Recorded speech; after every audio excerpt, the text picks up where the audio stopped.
Good afternoon or good evening, whenever you may be watching, race fans. Welcome back to another interview on the Mason Aaron Racing Videos page. Quick shout out to the sponsor, Cramlick DD Meats out of Medina, North Dakota. Be sure to stop in if you're in central North Dakota. They're just off of I-94. Get all your meat needs, whether you have stuff that you want to bring in to get cut or kind of get looked at. Or they have some really good treats, really good sausage there. Check out Cramlick DD Meats, Joe, Melinda, and the whole crew. Thank you so much for supporting the interviews on the Mason Aaron Racing Videos page this season. And got a familiar guest. If you've been a longtime follower of the page, this is one of my first interviews when I started doing interviews. Ryan Roulette. He is on his way to Daytona International Speedway as we speak to go racing this weekend. How are you doing, Ryan? Hey, Mason, doing well, and thanks again for having me on. Yeah, it's been a couple years for sure. Yes, the last time I talked to you, you were racing legend cars around North Dakota, specifically in the Minot area. And so this is a little bit of a change of pace going from Minot to Florida. Yeah, to say the least. Don't get me wrong. I miss the tracks there in North Dakota and Nodak and everything else, but yeah, this one's a little different, a little faster.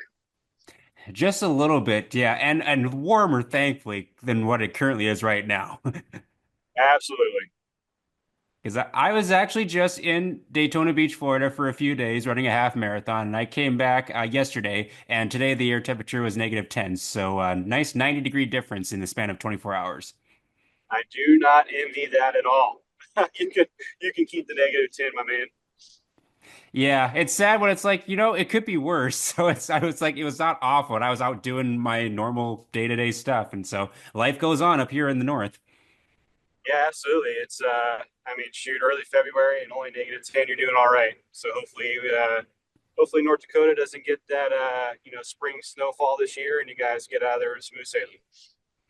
Yeah, we're all itching for racing up here now that a lot of the major like football is all done. We now got racing that's kind of taking the center stage now. And so you're heading down to Daytona as we speak. What's kind of on the docket? Or I guess before you even get to that, what have you all been up to in the last few years since we last chatted? Yeah, man, it's been pretty crazy to say the least. I remember I was doing a lot of legend stuff at the time, messing around with sprint cars a little bit as well there, pretty much all throughout North Dakota. And then at one point in time, it was around 2020. To let everyone know, we've known each other for a hot minute.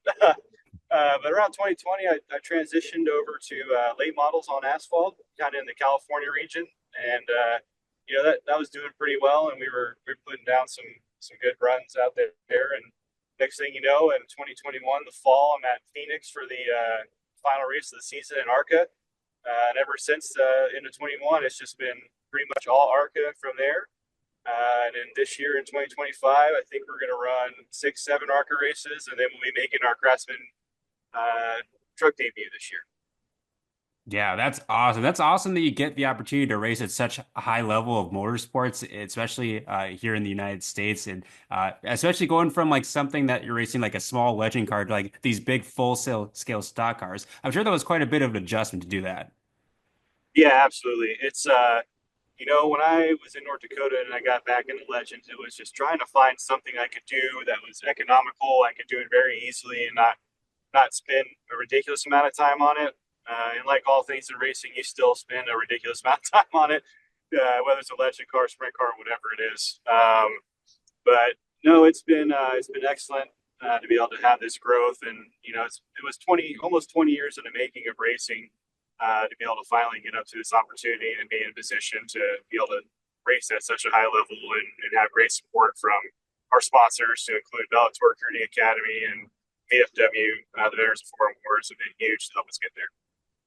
Yeah, it's kind of crazy when you kind of look at the grand scheme of things with racing. It's like you said, it takes a lot of time to kind of get from point A to point B, and there's a whole lot of like peaks and valleys in between. But it's kind of cool to see once you like kind of taking like the present moment and see like where you all came from. It's a really cool journey.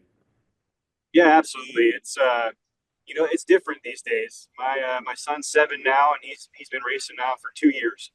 I got a bunch of wins and a whole bunch of losses. Right, it's all a part of it. But that's just how it is today. Like everybody's starting at 5 or 6 years old. If you didn't start that young, good luck.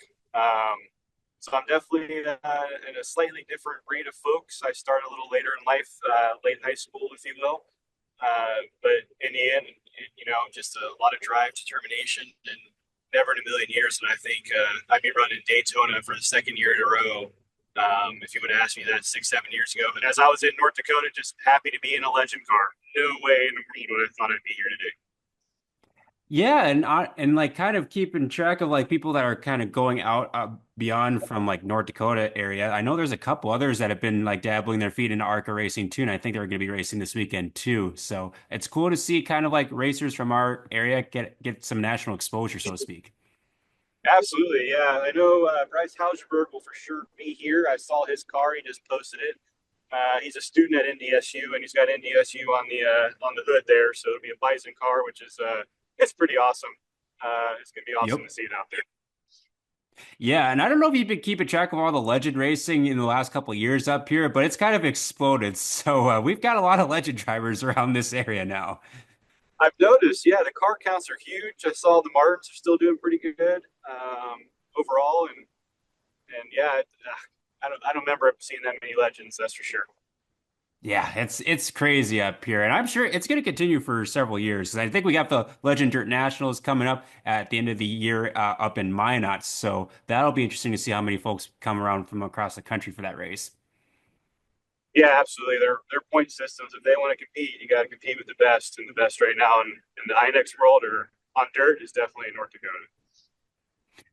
Yeah, so let's kind of talk about your ARCA racing that you got going on for this year and the Craftsman Truck Series that you're going to be dabbling in. So you're racing this Saturday, I believe, is when the ARCA race takes place. And so, what are your kind of your expectations going into this season for ARCA racing? Yeah, so last year we raced, I believe, 11 races total, and last year was a lot of just building foundations. I hit tracks like Daytona, Talladega, Kansas, Charlotte, Michigan, like all the tracks around the big main series of NASCAR.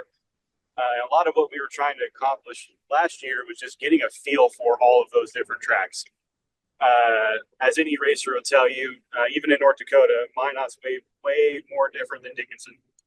Not even remotely the same how you attack those corners. So being able to go out to all the tracks in 2024, get a good lay of the land, figure out what I'm good at, figure out what I'm not good at. A lot of that was built for 2025. So this year we're attacking a lot of the same tracks that we saw last year. Now we have experience in on these different types of tracks. We have better baselines, better notebooks, both on the build of the car as well as the driver and what I bring to the table. So it's gonna be a unique year, I believe, to say the least. And we'll see how our growth goes and how we compete. But we have pretty high expectations for our team this year. Last year, I think we were staring down 3 or 4 top tens, which was pretty unbelievable with what we were working with and what team we were on. It didn't quite work out to get them 8 top tens. Kind of had some mechanical issues quite a bit last year, but we're the fresh team this year. Maples Motorsports will be the number 67 Ford Mustang. We're really looking forward to that and that team and the growth that they're going to bring to the overall racing industry. And I think we're going to be contending for a lot of top tens and hopefully some top fives this year, which is going to be way different than what we've seen in the past. Well, and like with Daytona in particular, giving the kickoff of the season, it's like a wild card race for a lot of different reasons, obviously. But you were performing really well there last year when I was watching, and just kind of circumstances kind of dictated a lot of that race. But and I did see you were testing there earlier, so you must have a pretty good notebook for Daytona to get the season started off on the right foot. Yeah, absolutely. Daytona and Talladega is similar but different, but there's a lot of crossover between the tracks.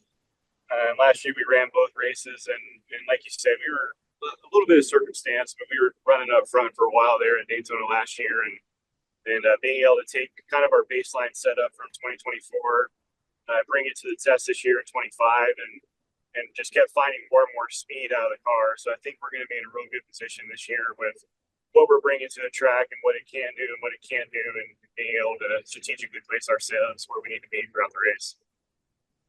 Well, and you mentioned banking on like certain tracks, like dirt track and asphalt. So since I was just at Daytona and I actually got to run around the racetrack and I actually got to see firsthand what the banking is like, it is absolutely crazy. Like I think the thing that stood out to me besides the banking itself was just the width of the track. Like it doesn't look all that wide when you're just standing there like feet on the ground. But when you're in a car, you guys make it look like three, four wide is just super easy and natural.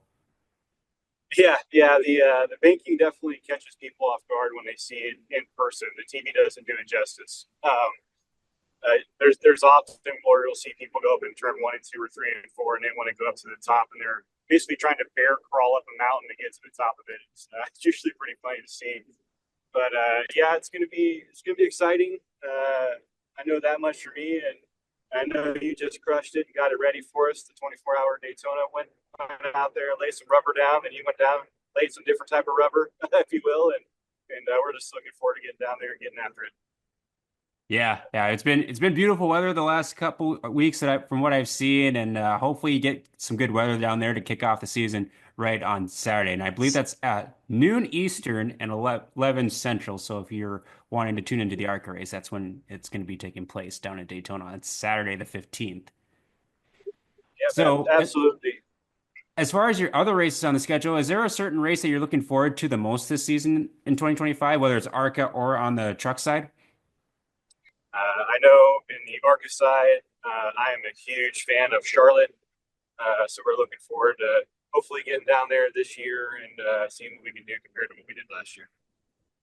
And are you currently based out of the Charlotte, North Carolina area, like a lot of the majority of the other race teams? We are not. So in our ARCA team, we are based out of Kansas, and then the truck team is based out of Charlotte.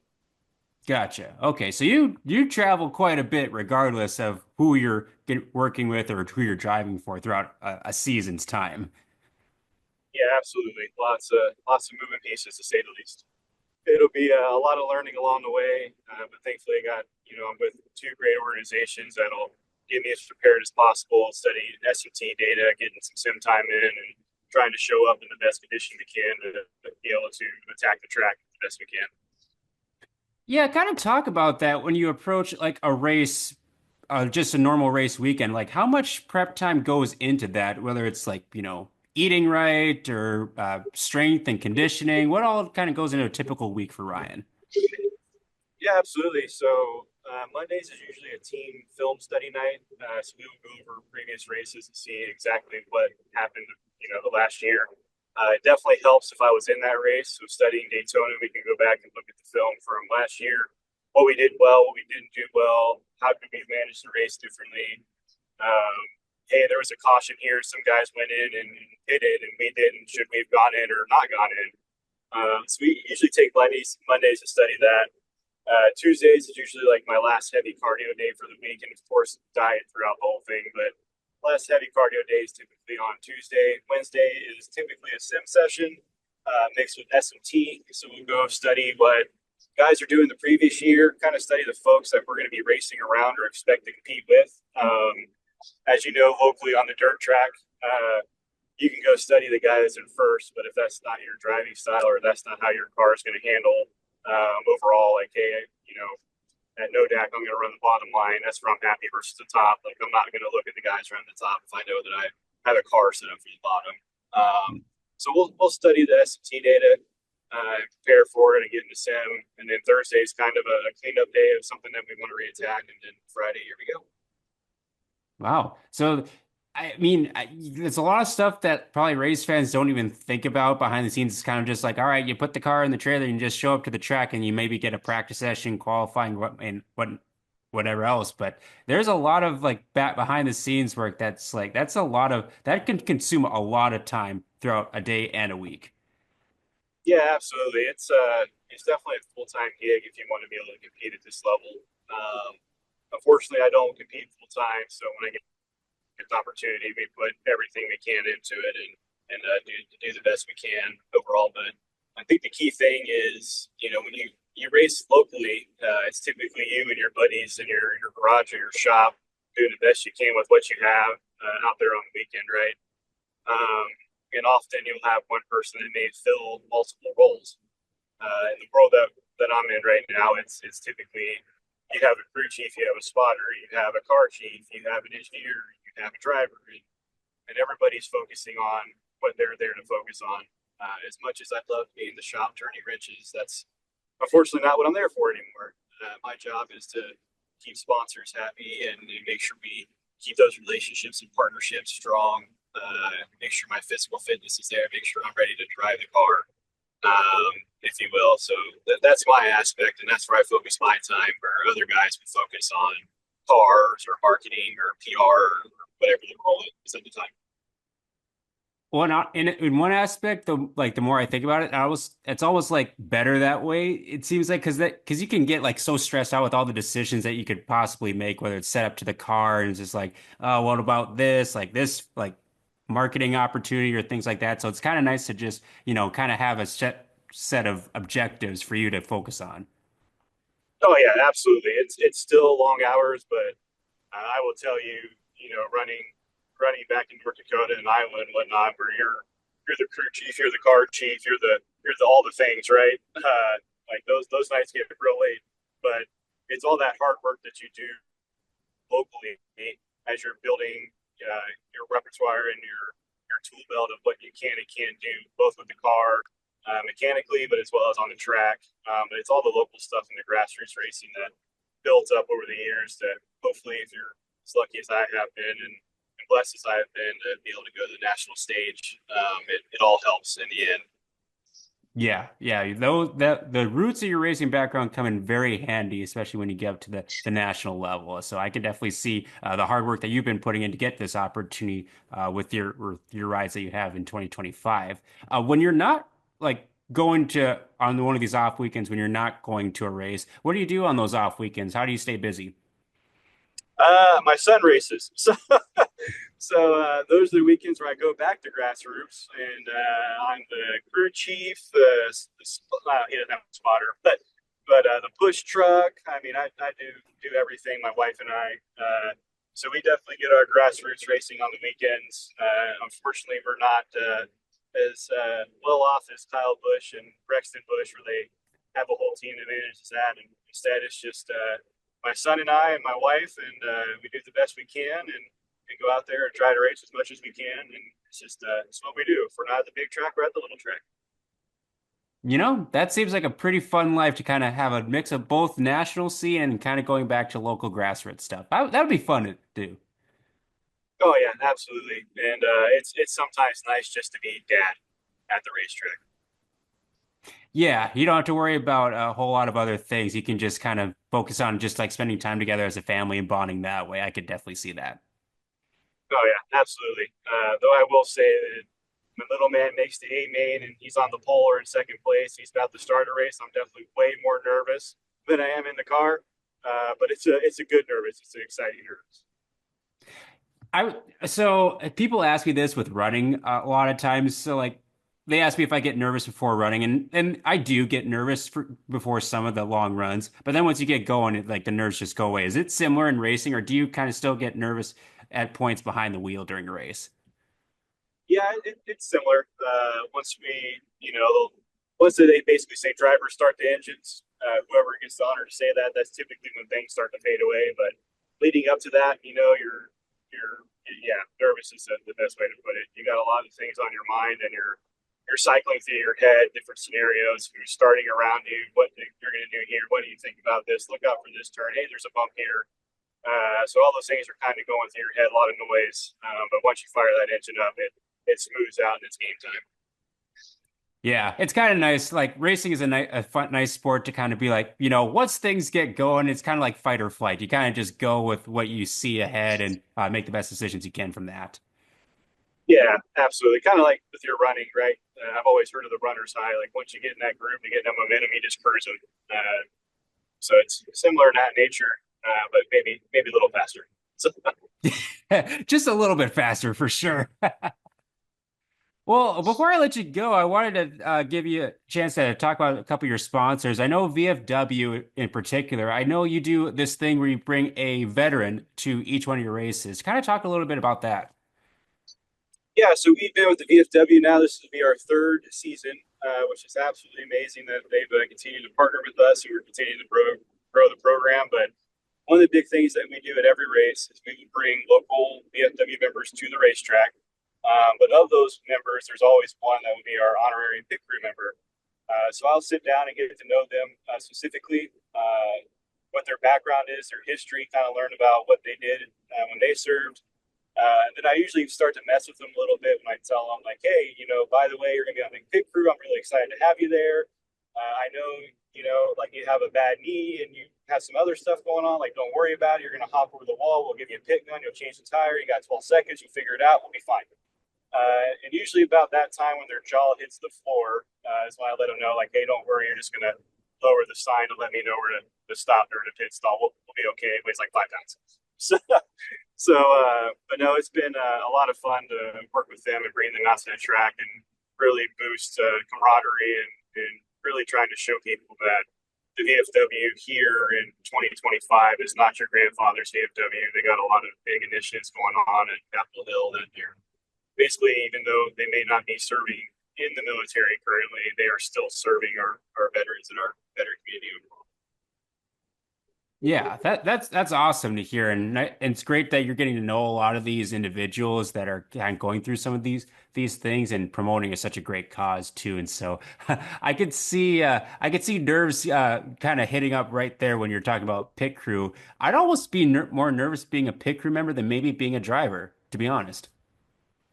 Yeah, no clue. I wouldn't want anybody to let me do that for them. So I'll stick to driving the car, and I'll let the guys that are experts at that take care of that portion. Well, I know I'm getting better at my strength training, but I don't know if I could lift like that heavy jack or some of those tires. That'd be a feat. Oh, absolutely. Those guys are athletes. Gone are the days where it's the boys from the shop in the '80s, right? These guys are all professionals and have extreme workout regimens and diet regimens, and they're pretty squared away. Yeah, it's crazy how much things have changed in like the last 15, 20 years. I'm watching stuff from the mid 2000s and it's crazy to see how much different racing is nowadays. Oh yeah, absolutely. Well, as far as any other marketing partners or sponsors you have, feel free to give them a shout out on your racing teams. Yeah, absolutely. So again, we got Bellator Recruiting Academy. They've been with us 5 years now. So we're super excited to bring them back on board. Chill Out Systems helped us out this year with a new cool suit in the car. As a dirt track racer, you probably think I'm crazy, but when you go from running a 20 lap feature and that takes 10 minutes to a couple hours, you'll grow to respect the cool suit. uh, we also brought on Old Glory Bank this year. We're excited to have them on board. Small partnership we're doing with them and what we're expanding on as an organization. And then we just picked up Save 22. Save 22 is a organization that focuses on veterans as well as first responders to prevent suicide. So if you ever need someone to call or talk to, they are happy to talk to you any time of the day overall. And last but not least, I purposely saved this one for last because it's there in North Dakota. Every race day, so this Saturday, 11 p.m. there in Minot, or in this case, Belva. The race will be on at Finish Line Burgers and Brew. Clint, unfortunately, will be out here with me, but his wife and the team will be back there ready to go. We got a number 67 slide job special, so be sure to show up out there and show support for not only Finish Line, but also for our organization as a whole. And anybody that knows Clint, his family knows that if you go out there and have a bite to eat, they'll absolutely take care of you. Oh man. And it's been a long time since I've had a burger from their place, and man, it sounds really good right now. Oh, absolutely. Yeah, the menu item that we put together for the race days, Clint actually lets me custom make it. So it's something that I put together, and I told him I'm sorry if they hate it, but I like spicy food. So Hey, I know plenty of people that prefer spiciness over the regular stuff, and so there's a little bit something for everybody. there you go. Well, excellent. I'll be tuning in to watch this Saturday again, 11 a.m. Central Time, 12 p.m. Eastern, out in Daytona Beach, Florida. Ryan will be racing in the ARCA Menards series in the number 67 machine. So good luck this weekend, Ryan, and thank you so much for taking some time out of your busy schedule to chat with us. Absolutely, Mason. It's always a pleasure, and hopefully we do this sooner rather than later. It's been a while. All right, man. You got it. Ryan Roulette Racing on Facebook is one of the pages you can follow, as well as Instagram and any other social media outlets that you want to plug. Yeah, those are the big two ones. You can also find my website at ryanrouletteracing.com. We keep that pretty up to date with what we have going on and what's coming up next. Excellent. Well, good luck once again, safe travels, and hope for some good runs here in 2025. All right, thank you. See you guys.